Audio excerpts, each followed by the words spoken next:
This is science. Oh, geez. Never mind. Still a little phlegmy. Oh my God. Okay, stop the timer, reset. Welcome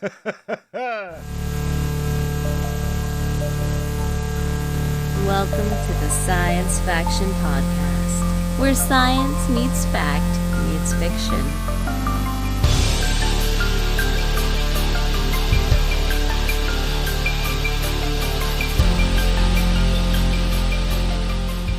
This is Science Faction for the week of July 20th, 2025. I'm one of your hosts, Stephen Dominguez, and surviving with me today, only one co-host. Yo, I'm Benjamin Daniel Lawless. We tried to have two co-hosts, but timing just did not work out. Yeah, it's hard to record when you're dead. No. No, the rumors of Devon's death have been exaggerated. Not by much. No, Devon's cool. He so full disclosure right off the bat on this episode, it's gonna be a weird one, because Devon visited us, and right now he's on his way to the airport, and we thought we could get him on via Discord via his phone while he was in the car driving, but it turns out right when we start recording is like he's just getting to the airport now. So once he gets settled in to wait for his flight, he might hop on if we're still recording. So maybe Devon, you definitely heard him a little bit if you're a patron. So that's cool. Yeah. There you go. There it is. And we must keep on. We must continue. He's also not going to be here next week because he's traveling. So yeah, if you like the Ben Busy and guy. Steven show, welcome to the Ben and Steven show. Welcome to the Ben and Steven show. Pure SB podcast. Oh my gosh. Oh no. Thank you for that, Stephen and Ben. Oh boy. Yeah, it takes you back. Yeah. It certainly takes me way back. Over 10 years ago back. All right. So it was funny because Devon was repping the shirt this weekend for the Pure BS. He was the BS Podcast Network. Yeah. He had as a night shirt, as a pajama top. It was all ripped under the armpit. I was like, oh, okay. I'm still getting used to that. It only shirt. shows That's he awesome. cares. It shows the love and perseverance of that network. Of something that does not exist anymore. It does not. But yeah. So Stephen, because Devon was coming into town, this meant that there was we created an opportunity for us to hang out and have a weekend that that allowed us to kind of play outside the box a little bit. Certainly, yeah. We did get some games out of boxes. You're right. Yeah. I brought over to your place the Infinite board game, which is a collection that is it's basically Piece Pack. If you ever heard of Piece Pack games, this is a way that you can purchase like one set that has all the pieces for Piece Pack games instead of making them your own or finding them and stuff. But the idea is that you have like a pack of cards has a bunch of different games you can play out of a pack of cards. Well, here is like a pack of cards for board games where it's just a bunch of little pieces and tiles and dice that when you put them together, you can play a bunch of different games, and games are continuing to be made. There's like not just the book that comes with this package, but if you go online, you can find game competitions every year where they make games on a theme for Piece Pack stuff. And I mean, as a product that has these kind of generic pieces that are just non-generic enough to be able to assemble into, I'm only guessing, hundreds of different games. It's a super cool idea. Yeah. Yeah, and so we played two of those games. We did. The first one we played is called Whirlpool Pond, or also colloquially known as Tube Wars. And there'll be links to the rules in the this, but the kind of the general gist of it all is that you're floating around this whirlpool, throwing water balloons to force others down the drain first. It's a child murder simulator, is what it is. It had some really interesting mechanics. You set up this grid, which is like the flip side of these tiles. You set it up in a particular way, and there are all these like coins that, quote unquote coins that have like a number on one side and a symbol on the other side that can be used for a bunch of different things. And you set those up on this grid as like ropes that you can hold on to. The middle of how everything's set up is just a blank hole. That's the whirlpool that you'll fall into and die. It's interesting, man. I really like that one. Yeah, and so as you can on your turn, you can move based on the roll of the dice, and then if you are like in line with another player, either diagonally or orthogonally, you can throw a balloon, but you have like a certain number of balloons, and each one of them have a distance that you can throw them. A range. So you can throw them either 4, 5, or 6 squares away. And so if you throw them and it hits, well, if you throw it, it's going to hit. Yeah. And it will, the person that you threw it at, they get closer to the whirlpool and closer to the end of the game. Yeah. You can also, if you moved too far and you bump into another player, they keep on moving. Like you bump them, and they keep on moving and then drop one of their balloons. There's also ways you can replenish your balloons, and then also like certain places on the board where you can climb a rope back up to one of the upper levels in order to not be as close to imminent doom. Yeah. But I really appreciated that you liked this one. This one I hadn't tried yet. Well, both of these that we played, I hadn't tried yet, and so it was cool to just sit down and go, okay, let's figure out the rules of this, and it was quick to pick up and easy to play. Yeah. The game mechanics worked perfectly. Everything worked the way it was supposed to, it appears, and then we equaled fun. Then we tried playing something else. Yeah, it's good, worth it to know that Whirlpool Pond is 2 to 4 players. It takes 5 to 10 minutes to play. It took us maybe about 10 minutes to learn like all the rules and stuff. But and that was probably because there were beers. I mean, it is not hard to figure out. It reminded me of like camping for some reason. Like I have some memories of camping with family when I was a little kid. And then people brought like card games or board games, and it was always something really simple. This feels like it could be something that you just kind of pull out on a picnic bench while you're camping and set it up and play it for 10 minutes, 20 minutes, whatever, and then pack it away. Like really fast, really versatile. It's a really, I just love that concept of here's all these pieces. You can just make all these different kind of games. Now, the book that you had that had a bunch of games in it, did that come with, or is that like an extra? That came with this particular one, though all of the games and more you can get online. So if you make your own, like it's not a big deal. And a lot of the websites kind of encourage you to make your own pieces and even have additional pieces that you can add to your base set that expand the number of games you play. That's perfect. So even the coins that we use, the quote unquote coins, you could grab like a bunch of old pennies and like color them and put numbers on them. Like you can make this. If you have any ounce of DIY in you, you can make this, which is super cool. Right. I think super cool. Yeah. And that's something that I had played around with doing quite a bit until I realized I just wanted to have the thing, so I bought it. And that's fine. Yeah, you can do that, I got down a particular rabbit hole a couple years ago, and then was like, no, I'm not going to be building this stuff. And right now I'm trying to find it on, because you can get it on Amazon. But I'll find here. We'll put a link to where you can purchase it yourself if you'd like. Yeah. But I mean, fair warning. not all of the games are as fun as Whirlpool Pond Child Killer Simulator. Yeah, and so we tried another one that came very highly recommended.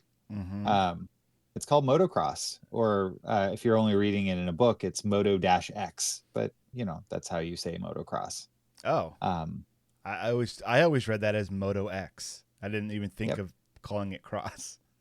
Nope, it's motocross. Yeah, that's how it is. It's not Crossmas, it's Xmas. Moto X. Hey, yeah. Well, basically it's a game of racing motorbikes. Yes. And what was like the most interesting thing to me about this, probably the coolest thing that was really in its setup. Like, you're taking turns building a racetrack as you're setting up. And one of the things you can do is you can set some of the coins underneath a lip of the tiles as you're building the racetrack and create ramps, like jump ramps. 3D ramps. That's what that is. Yes. Yeah. And that was cool. When we were making the track and doing that kind of stuff, because it's kind of a round robin thing, everyone kind of adds and does things. I was like, oh, this is cool. We're building the track together before we race on it. Awesome. Yeah. Which that was really cool. And then we got to learning how to play, and the instructions, whether the instructions were written wrong, which or written with a lot of to be very vague, I think is probably what it was. I think the instructions were intentionally vague, I think. Yeah. And but Devon had none of it. He was he was getting very polite no thanks vibes. He was politely argumentative about the rules. I'm like, I think we do it this way, and he's like, actually, and no offense to you, but I think that's completely wrong, and you're dumb. Yeah, pretty much. And I'm just like, no, we're just gonna play the game and see how it works. He's like, see, here's the thing, is that you can't answer a very simple question, which is what is the order of how people are going to play? I said, okay, well, I did give you an answer of how we could do it right now. He goes, yeah, but that's not in the rules. All right. And then he went forward, and he's like, this is a terrible game because this is a fundamental part of all game making, is who's going to go win. And I'm like, oh man, you're really intense about this. Yeah. So the thing about Devon, and he's not here to defend himself, so good. I say good. He is a very competitive person, which it doesn't seem like from the outside, but as soon as you start playing a game, it's like, oh, he wants to win. He's playing this to win, and in winning is where he finds his fun. Which is fine. Some people are like that. There's not a problem with that. However, the way I play, and I believe, Ben, you're a little closer to this, we play to have fun and do not care who wins. Yeah. That's definitely where I am. And I mean, that's something that I have cultivated quite a bit in parenthood. When you are playing games and you're adjusting either you're playing games that are at like kid level and you're trying to adjust and create rules internally for yourself so that you can have fun. Like, oh, hey, I'm going to not play to win, and dominate the board, but rather I'm going to set up my own little objectives, on the side. Yeah. Or I'm going to adjust the game in order to meet the skill level of the person I'm playing with, Sort of thing. Yeah, that's parenthood, man. You got to do that, right? And thus, like, how I have fun is not tied to winning. At all. Not at all. I mean, I will try to win. I mean, there is a goal that we're all going towards, but like, I don't hang everything on that. Probably why I like RPGs so much, because there is no win condition. It's winning is the journey and the friends you make along the way. Yep, there you go. So Moto X was it was really interesting to set up, but then within our group it fell apart when it came time to play. And that's fine. That game wasn't for us. How many games are in that pack? That at this point I wish we were being sponsored by at some point. The book has 100. Okay. Yeah. I think that's the amount that they have. I'm looking at the 50 games in the book. Okay, there's 50 games in the book. We 50. played 2. One was awesome. One was maybe. So, hey, according to our very small data set, you got a 50-50 chance of enjoying a game that you're going to play. Right. So maybe 25 awesome games and 25 confusing ones. That's fine. Yeah. And I mean, there's also, you can play checkers in this. You can play a couple of other, Basic games. Basic games. Yeah, basic games. But most of the games in here are not basic. There's a very large solitaire game section that has particular puzzles in there. And then there's a section in here that's called dexterity games. Ah, yes. And that's where I've found it's been easiest enough to get my son to play with me on these.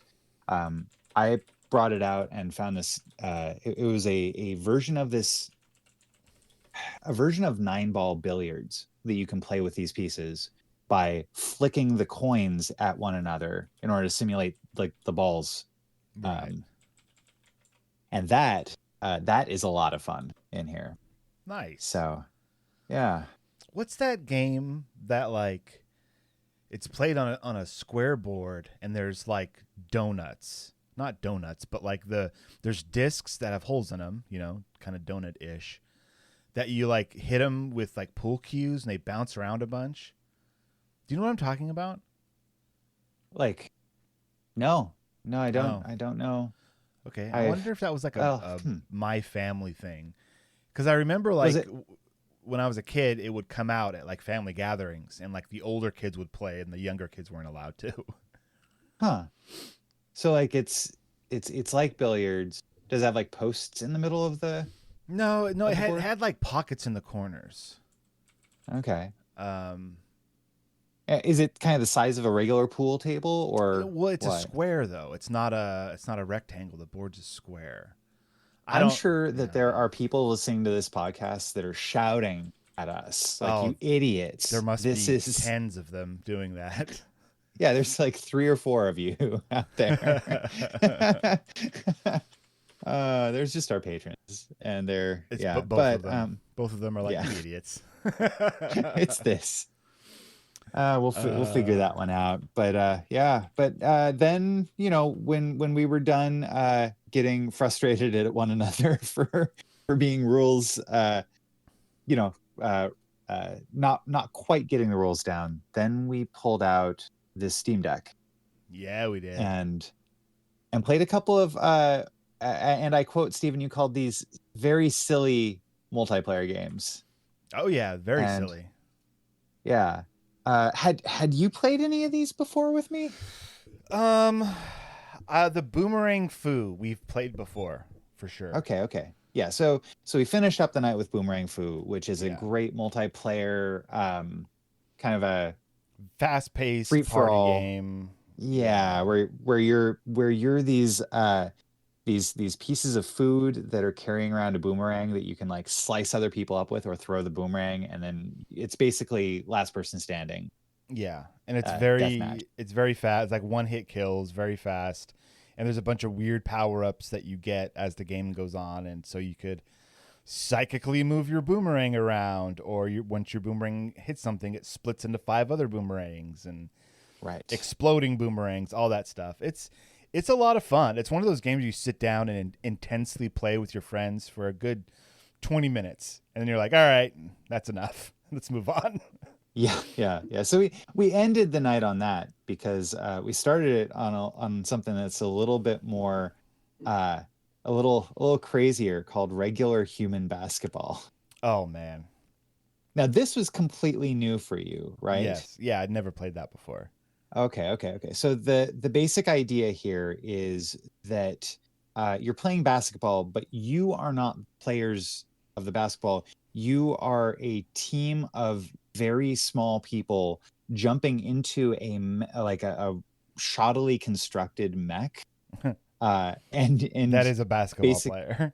That is a basketball player. Yeah. And you are adjusting different parts of the mech to like move your wheels, one way or the other, get, be taller or shorter, or crouch, or Yeah. Or turn on your rocket boosters and jump, kind of.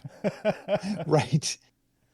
Or also adjusting the angle of where your arm is, and on the end of your arm there's a giant magnet that picks up the ball, and then you can kind of toss it through it. But it's all very slow moving, and as they say, no giant mechanical death machines here. Yeah. Like there is a running commentary, like a robot voice or an alien voice, something running commentary that is hilarious.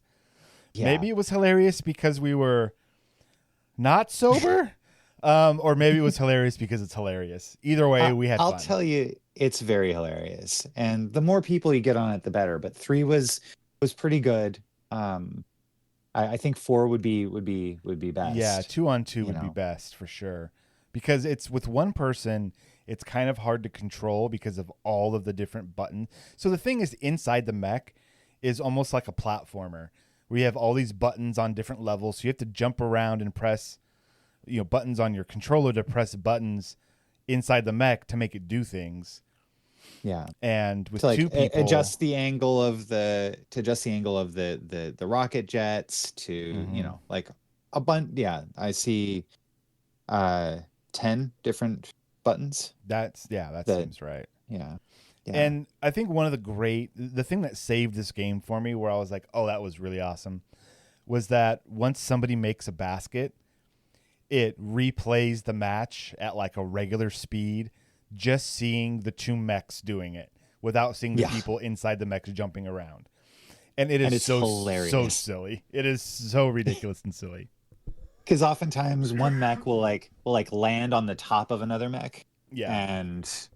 And it's just like, if these were real basketball players, it'd be very, very weird to see. So silly. And they look so shoddily constructed.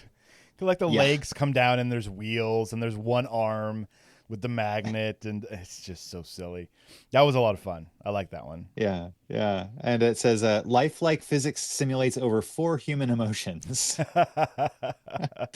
Realistic basketball commentary from real human commentators. Yeah. Regular human basketball. That was fun. So so that was the first one we played, and then we played we were playing that while another one was downloading, I think. Yes. And that was Heave Ho was the name of that one. Okay. And this one's weird.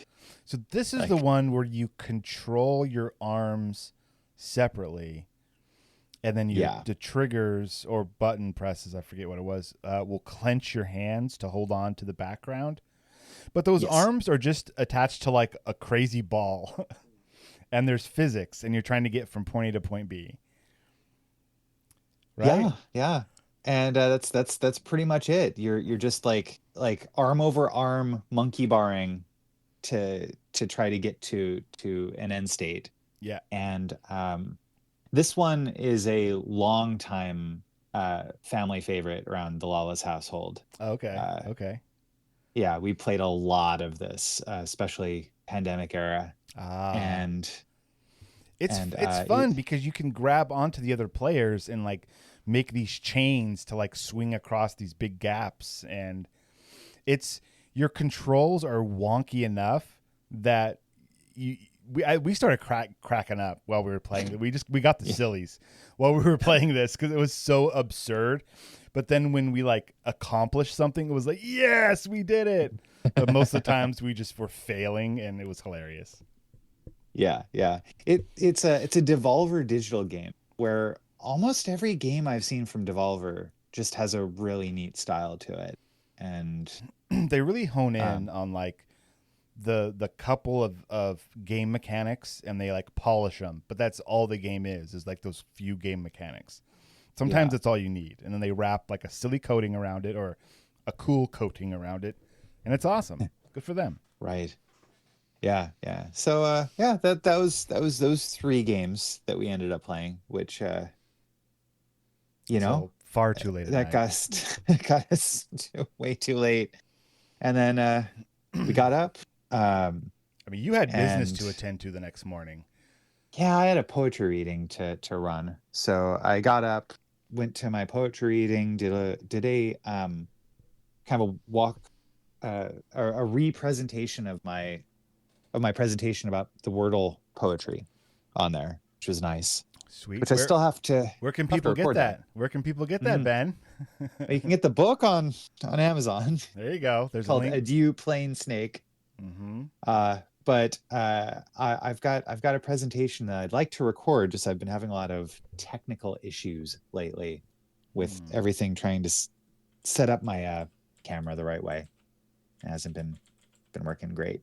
But links for the book in the show notes on Amazon. And go buy it. What did you and Devon do while I was away? Oh, okay. So we got up. Well, I slept in a bit, which is great because, I mean, the whole general vibe of this weekend was like guys' night because. Yep. I'm still recovering. Because the way this whole thing started out was Devon was like, "Hey guys, I need to be back in California for a work thing on this weekend. Should I plan on driving down and we could hang out for the weekend?" And when this whole thing started, I was like, maybe, because my summers, like all of our weekends are pretty packed, and Martine was like, I don't know, like doing like guys time while the kids and I are here, like it'll be kind of weird. So we kind of thought like, oh, well, maybe Devon will just stay with Ben and we'll go and hang out at Ben's house.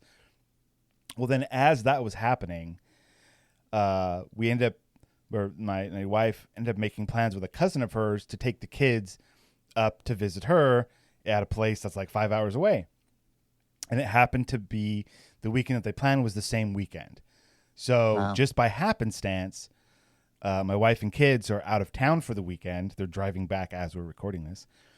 And that's just happened to be the same weekend that Devon could hang out, which it was a quick visit because he showed up Friday. Very late Friday evening. night. Yeah. And then left early this morning. We're recording on Sunday as Crom intended. So you went off to do your poetry stuff, which was great. I slept in, Devon slept in. And then we got up and we're like, okay, what are we going to do today? We had some outlines, right? We wanted to play Arcs at some point because we didn't get to play it the last time we hung out. Yes. And also, this was the weekend of the Central Coast Ren Fair. The Central Coast Renaissance Fair, which so I've been told to stop mentioning Greg by his wife, Christina. So Christina was so awesome because she was at Ren Fair with her husband. So Christina's husband is part of a guild. It's the something brass ring. The free was I can't remember the total title of it. It's a guild that's been around for many, many years. I'm looking up the name of his thing, and I can't find it. Oh, there it is. Free Men of the Brass Ring. Oh, and it's a guild that he's been a part of for many, many years. He told us some stories about it, about starting it or helping to start it, and now other people are running it. And I'm not a Ren Fair guy. I've been once before 7 years ago to this Ren Fair. Gotcha. And so, I'm not a Ren Fair goer. It was nothing that I even knew existed when I was a kid. So a lot of this stuff is new to me. So Christina's husband told us about how it started, what they do, what their obligations are. Like they have this section that's roped off that is just for their guild, and it's just there. I'm saying just, but it's there to be part of the scenery of the Ren Fair. So people can't go there. They have a rope. They have someone who's quote unquote guarding the gate. And so we went over there to say hi. And so they had to come over to us because we couldn't just walk into their area. And they had all these tents up. They had a big spread of food. There's just this giant, and they're just hanging out, drinking and dressed up. And it was awesome. And, so we go to this Ren Fair. spend a ton of money to get in. We didn't realize how much it cost. Yeah. Friend of the show. No, the field correspondent, Matt Dixon, met us there. Adjacent to the field correspondent. Yes, adjacent to the field correspondent, Matt was there as well. So we got to hang out with Matt. Hi, Matt. If you're currently walking around Morro Bay at night, hello, watch out for that. Watch out for the scary. Oh, you're fine. You're fine. Everything's okay. Go pet that cat. Everything's cool. He has a lot of stories about walking late at night at Morro Bay. Anyways, so we go. We brave the lines. We get some food. We get some beers, and then we just kind of start browsing around. And we looked at some shops and stuff. And I was like, oh, I want to go over to Christina's husband's area, and check out all that. So we go there and get his attention, and we just had a cool chat. He told us, like I just said, he told us all about the guild and its history. And then another guild member, somebody that I've run Mutant Crawl Classics with, Rob, who's also a member of the guild. He comes out, and he's just a super nice guy. And so he's playing his part because they're all like, kind of acting. He's all dressed up, and he showed me his what did he call that dagger thing that he pulled out? Like the wife stabber? No, not that one. So yeah, Christina's husband has gut puncher, which is like a knife that he has in his boot. Gut puncher, yeah. He showed us gut puncher, and had a story about it, which I'm not going to repeat here. Apologies. Yeah, apologies. No, it's fine. But then Rob had this thing. It was like 2 railroad spikes, like forged together in like a cross shape. I want to say he called it like the goblin stabber or something. Anyways, it was fun. But then Rob was like, he was looking at our cups, and our cups were empty, and like we had stayed in like the beer line for like, it felt like 45 minutes to get a single beer. And he was like, oh, your cups look empty. He's like, come with me.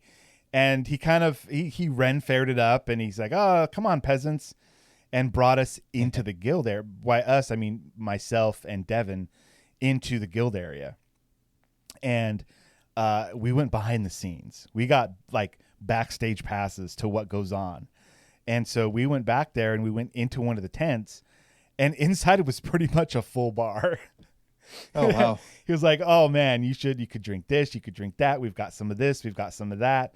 Just all this stuff back there. And it was all like hidden from view, so that like from the outside, it looks like an encampment, right? All these tents and seating areas of this guild. We go back behind inside on the tents, and it's like, here's our cooler, here's the rum, here's the this, here's the that. So he allowed us to make some mixed drinks. So Devon and I got some mixed drinks, and he was like, oh yeah, I've got this other stuff. You guys should try it. And he was like, oh, go out on this table out there and grab these little like silver dishes. And I was like, all right. So I go out, find these dishes, bring them in. And they're like these little cups. They almost were like, they were bigger than golf ball size, but like cut in half. And it was like a cup, right? So these little cups. And they were like shot glasses almost. And so he pulled out this honey liqueur.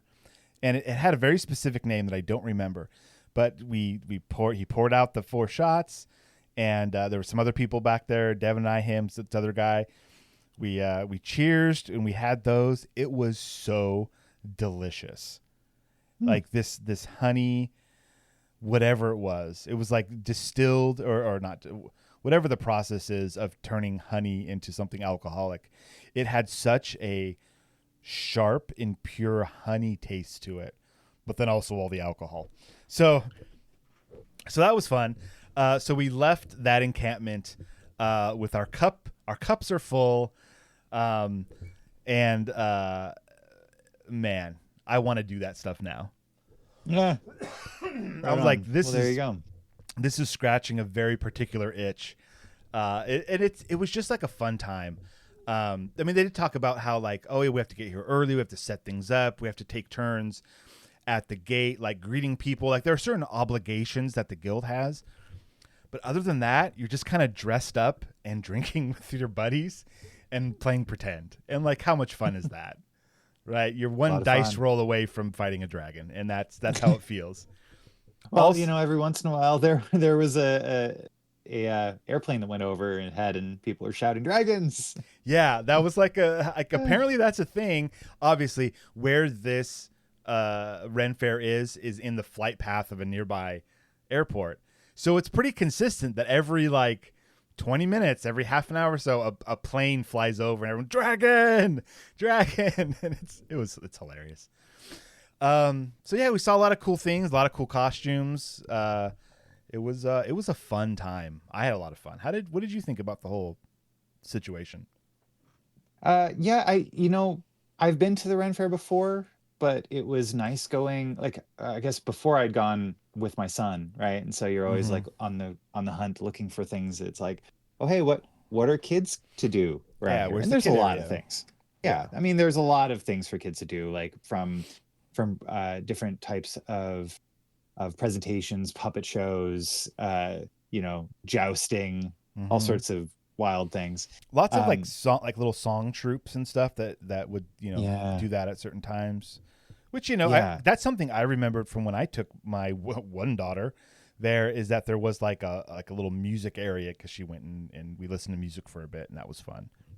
Yeah. Anyways, And then and so we were, but just like the number of vendors there were really interesting. Last time I think we had spent the most amount of time, me and my son, playing a bunch of board games, and like this they had this area that had a lot of I don't know if period accurate is the right way to put it. I'd say more period adjacent.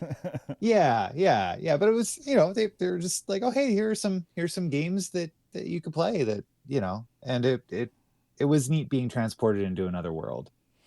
This year going just with us was interesting because spent a bit more time looking at a lot of the vendors, Hmm. Kind of and browsing and lots of mugs being sold, lots of cool like belts and things to attach to your body.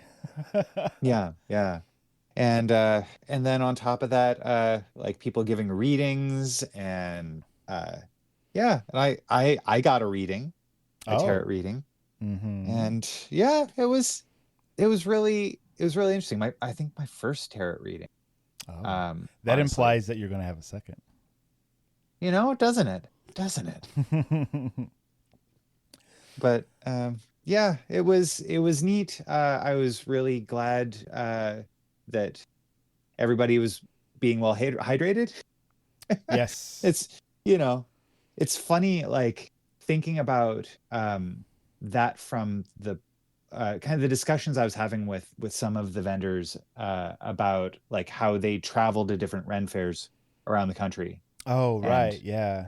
you know and sell their wares, and and they like who has what circuits, and how. It's a whole nother world that I know Yeah, nothing about. That's so cool. right, yeah. So that was really fascinating to kind of get a little peek into that. um yeah, but had a lot of fun. It was Yeah. great. Yeah. It was cool. After the Ren Fair, we went and got some food and whatnot. Nothing really. Oh well, I guess you guys did some bowling. But look, before we talk about that, we need to take ourselves a little break because it's time for that. We'll Yeah, take a break. When we come back, more talking about our weekend, and we will get to book club. So, yeah. not right away, but we will get there.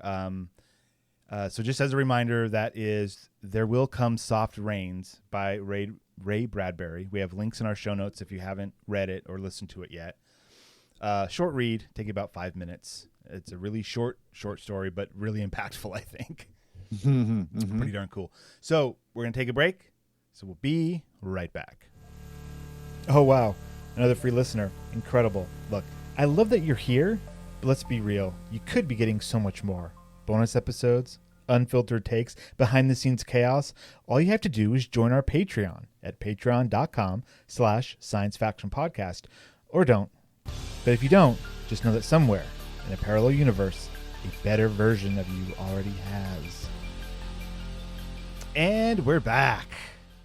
Heyo. All right, And oh, go ahead. a big welcome, a big thank you to our patrons, Josh and Renee. Thank you guys. Yeah, welcome and thank you, and goodbye probably, because this is Is not there worth a- your money. Is is Comic-Con yet happening? I'm so out of the loop. It's not, but Renee did contact us via our Discord and say that it was on the 10th of this month, saying that SDCC SDCC. was in 2 weeks, and if there's anything that I wanted her to keep an eye out for, which is super nice of Renee. You're an awesome person. Yeah. And I couldn't really think of like what new stuff they might be talking about.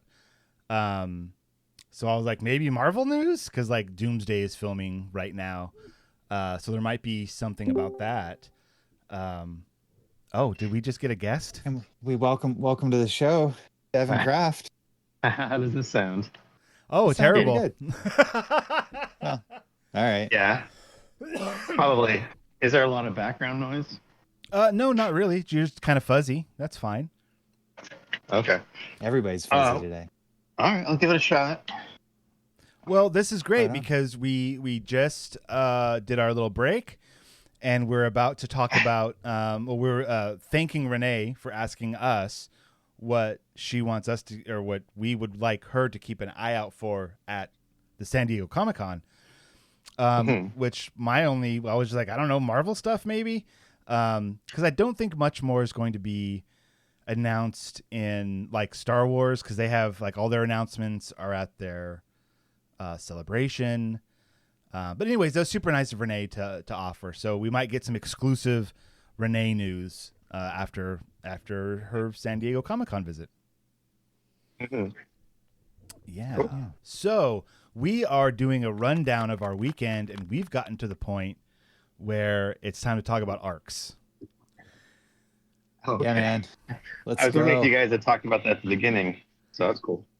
Oh no, we went chronologically through the weekend, Oh yeah. Devin. Okay. So uh, yeah. So Arcs is a board game. Who just did that? Was that you, Devin? Yeah, I yes. Excellent. The soundboard, it probably exists on a normal computer, but now that I'm doing this on my phone, I see a lot more options than I knew existed. So Yeah. anyway, They're in I'll there. turn that off. No, it's fine. You punctuate our talking how you will. Yeah, so Arcs is a game by Leader Games. It's something that I kickstarted a few years ago, it feels like. And it's this like galactic spanning thing where everyone has their own little civilization, and as you play the game, you kind of come up with your own goals, and you're fighting other people, and you're protecting stuff, and you're getting resources, and there's all this stuff tied into this like trick-taking card game to see who gets to go first and last, and it's an amazing game that really shines, I think, with 3 and 4 players. Yeah.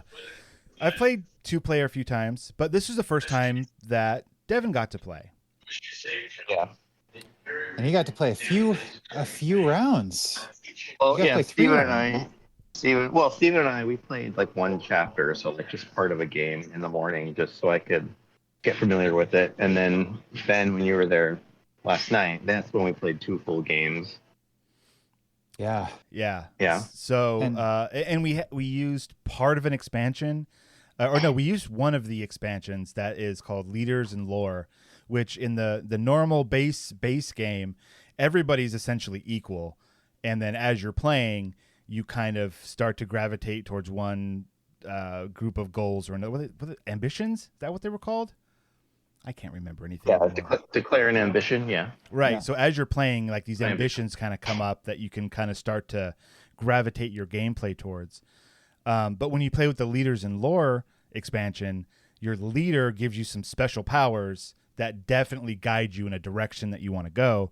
And then the lore is like a piece of tech that you have that can't be taken away. It's another little special thing. So we played with that expansion for both of our games, having different leaders and different lore both times. Guys, I had a great time with it. I thought it was a whole lot of fun. Would you guys? I thought it was. Yeah. I thought it was fun. I'd play it again for sure. I think that it was really nice going like playing multiple rounds in a row and knowing what was happening well enough that things didn't go very slowly, you Mhm. know?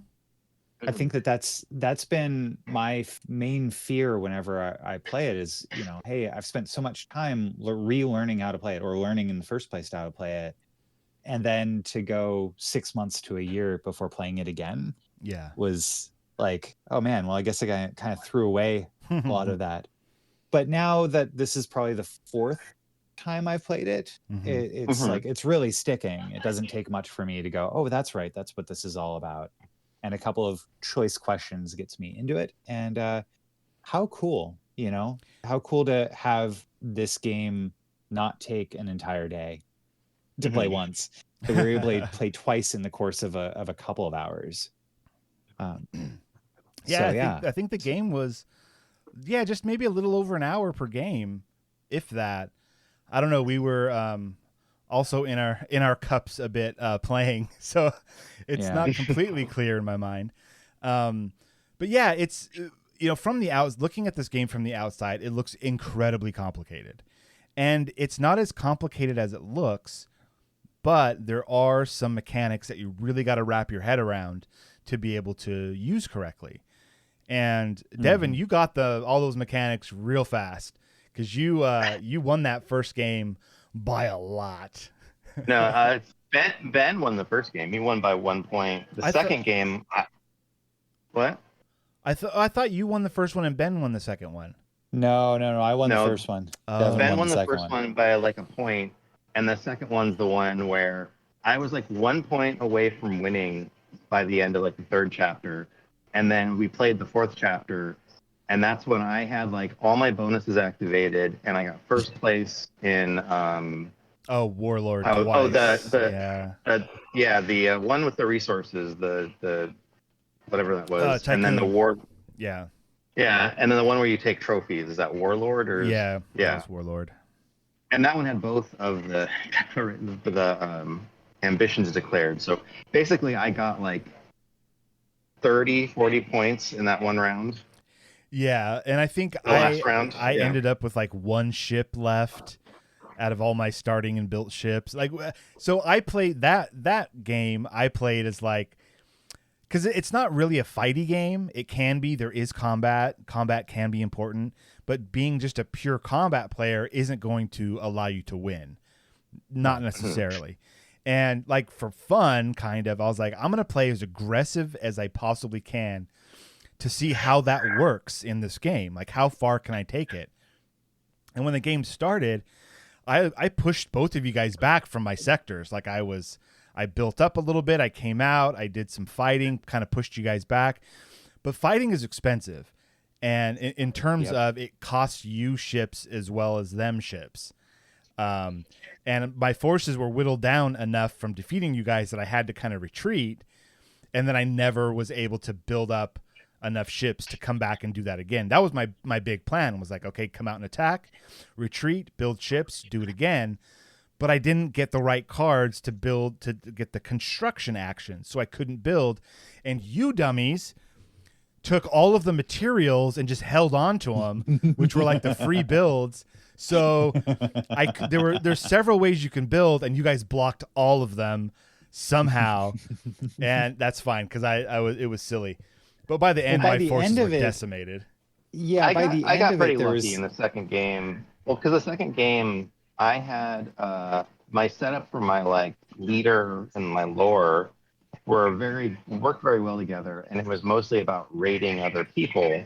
So even my setup was like, I only had one spaceport and then a bunch of ships. I had like no cities to start with, which I think because the type of people I was playing, you're supposed to be more spacefaring and just raiding other ships for resources as opposed to having planets for resources.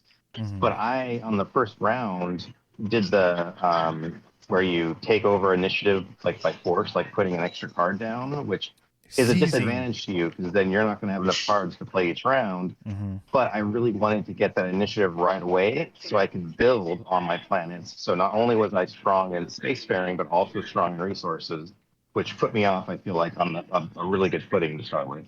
It certainly did. Yes. Yeah. So, anyways, Arcs was amazing. It was a whole lot of fun. And we've now played the base game. We've played it with a little bit of a smaller expansion, and next will come campaign play, which is like a whole nother. That's like the real game. Like we're just practicing to play the real game at this point. And yeah, so that's going to be fun once we finally break into that. Let's go ahead and move on. We've got about 10 or 15 minutes left in the episode, roughly. Let's get our book club on. What do you guys say? Sure thing. Next week, we're going to be reading The Pedestrian by Ray Bradbury. And this week, another Ray Bradbury story, There Will Come Soft Rains. Links for all this stuff is going to be in our show notes. So if you'd like to read and keep up with our book club, you can do that. Yeah, There Will Come Soft Rains. So I picked this one just by going to search engine and putting in like science fiction short stories. And there's this one post by New Scientist, which is like 26 best science fiction short stories of all time from December of 2024. And we go through this list and we've covered a lot of these.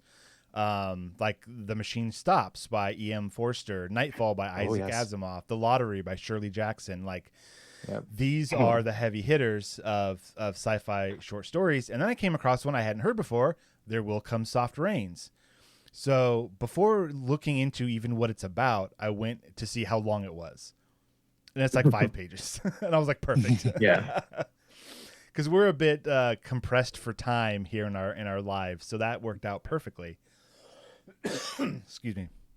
So I read this last night at about, 2 a.m. What about you guys?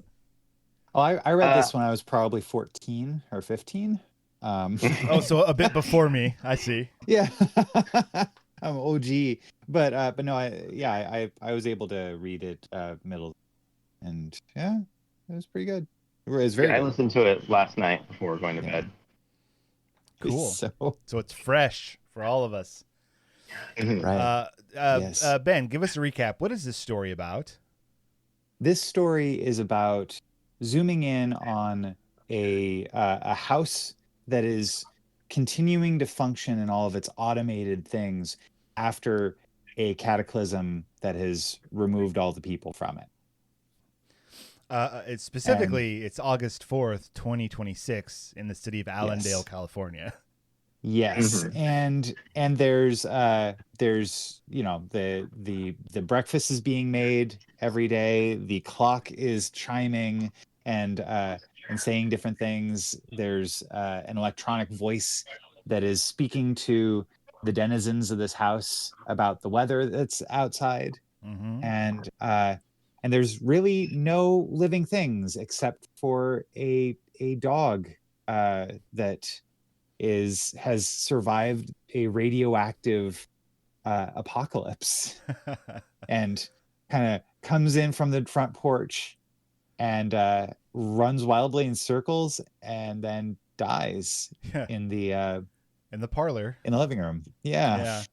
So this the way this story is constructed is it's kind of like in media res, right? It kind of starts off with like, in the living room, the voice clock saying tick tock, 7 o'clock, time to get up.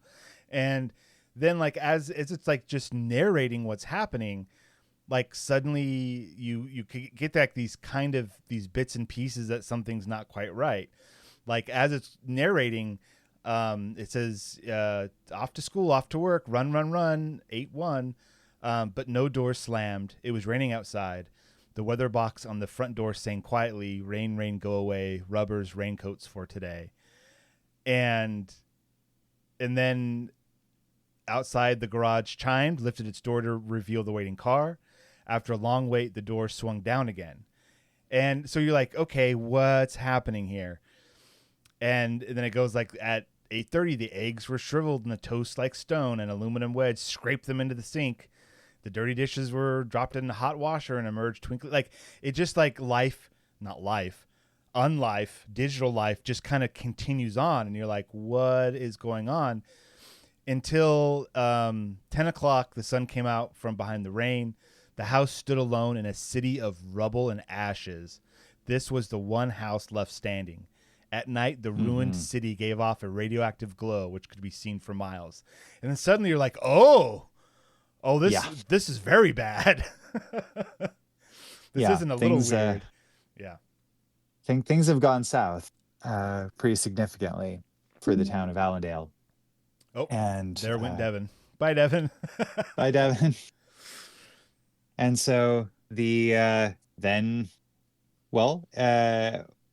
thing is that entropy hits everything, right? Yeah. And so eventually at 10 o'clock, a falling tree bough crashes through the kitchen window, and cleaning solvent gets shattered over the stove. The room is ablaze, and the house continues to fall apart until it's just ruins. And then the next day starts. Within the last wall standing on this house, a voice says, "Today is August 5th, 2026, over and over again. Jeez. I mean, yeah, it's like this great environmental world building exercise almost. Because you can get a real sense of what daily life should have been like for these people. These people, by the way, there is a paragraph in here talking about their silhouettes that are on the side of the building, kind of as if, when a nuclear blast goes off and the shadows just kind of, go on to the, as was seen from like Nagasaki and the other one, Hiroshima, whatever it is. Yeah. Like, yeah, that was like something seen from there where, atomic weapons killed people directly. So like, as the story goes on and as this house is being described, you're getting a real sense of the people that lived here, how they lived their lives, and then what happened to destroy everything. And then when like nature takes over in the end and the tree falls and the house is truly gone. Man, for being 5 pages, what storytelling. Yeah. Yes. Yeah, indeed. And I feel like this was very much of, well, I mean, I'm curious when this was written, but I think I have it up. 1950. Okay, gotcha. So it feels like the 80s too. It kind of does. When I read it in the early 90s, it was like, oh yeah, this is very very of today. I mean, sure enough, like it's got future stuff. Imagine instead of the little robotic mice that clean everything up, you've got Roombas. But yeah, there are like he wasn't far off from 2026. Right. Like a lot of holy cow, that's only a year away. yeah like oh my god, we have a lot of automated stuff. We have voices in our houses, some of us, that we can talk to or talk to us, right? We have automatic cleaning robots, all these things we have versions of. So this is reading this in 1950, it was probably like, oh, these crazy future things, which is fine, but like not that crazy, just kind of looking into the immediate future as to where technology is going and how it could affect us. Especially, 1950s. Yeah, of course, life is going to end in nuclear war because the nukes were just kind of used a few years ago. Like that was the big thing. And even now, it's still horrifying that it could happen. So, yeah, we'll see what happens on August 5th, 2026. Yeah, how prophetic this story really was. Devon has popped in and out a few times, but he hasn't contacted us any other way, so I don't know what's going on with him. Thanks for joining us how you did, Devon. He probably has some kind of. I mean, he's in an airport, some kind of connectivity issues. It's fine. Right. But so Yeah. you read this as a teen, and you read this now. Yeah. Oh, he's back. Devon, are you Hello. there? Yeah. Yeah. Hey, Right on. man. So yeah, Allendale is in. It looks like in Solano County, so kind of around the Bay Area. Okay. And So that's never- where the nukes never are going been to there. drop. All right. Well, I guess. Yeah. Devon, But, what did you, since we have Devon before he leaves us again, what did you think of the story, Devon? I thought it was interesting. It felt kind of like an episode of like Love, Death, and Robots or something, where it's like a vignette about something, not really a story, but just kind of like, here's a scenario that kind of implies what's going on with rather than isn't it funny that humans we create all this stuff and then we're gonna die and what's gonna happen to all this random technology we've invented. So it was cool. Yeah, definitely. And yeah, like if like heavens forbid nuclear war does break out and we all die, how long is it going to take for our technology to die? Right. It's just kind of an interesting question. How long are the Roombas going to run before they stop? I mean, yeah, power, of course, but like, yeah, it's kind of an interesting question. There's a chapter in What If, and I think it's one of the ones he did a YouTube video on about what's the last light that's going to be on, like after all humans left, died or left the planet. Mhm. What would be the last thing to? I think it was like a light bulb, like which light bulb would stay shining the longest, and I don't remember what the solution was. I think it might have been like he talked about how some lights are like fed by solar panels, and so those would get to have power for a long time. He talked about how some like older light bulbs wouldn't break as easily, and so like there's like an old light bulb like 100 years ago that's still like in some. I think it's like in a firehouse somewhere where it's barely on, but it's been on for like 100 years. So he goes over different things and will still be on. It was a cool video. So. And Right you're on. talking about Anyway. the What If series by Yeah. XKCD. Randolph Monroe. Randolph Monroe, yes. Which he's got 2 books out and will take some of these questions and make YouTube clips kind of animating and talking about them like 3 or 4, 5 minutes long. My kids like watching them because they're like fun little quick what if scenarios that are yeah, like the one of his that I really remember, I think it was one of the first videos that I watched, and I had read his stuff before, but it was if you pitched a baseball at the speed of light, like what would happen? And it just like breaks it down like, well, the first nanosecond, here's what would happen. And, just how it would just explode everything in like a several mile radius and just incinerate everything. It's pretty insane. Yeah, that's good stuff. I like the what if stuff. All right. Well, I think we're gonna draw this to an end here. That's good. And next week we'll see everybody. We'll read the Pedestrian by Ray Bradbury. Another in shorty the show goodie. Devon's, you're not going to be here next week because you're traveling, right? Yeah. All right. We're gonna be out of town. All right. So goodbye to Devon for a week. He'll be Bye, fine. Devon. And with that, Devon, do you have any final thoughts for us about this weekend of joy and entertainment that you had with your best friends ever? It was a lot of fun, but that's yep. All right. Ben, do you have any right. last words? I think that it's pretty obvious. There's only 2 kinds of people in the world, and it's too bad that we're all both of them. Good night, everybody.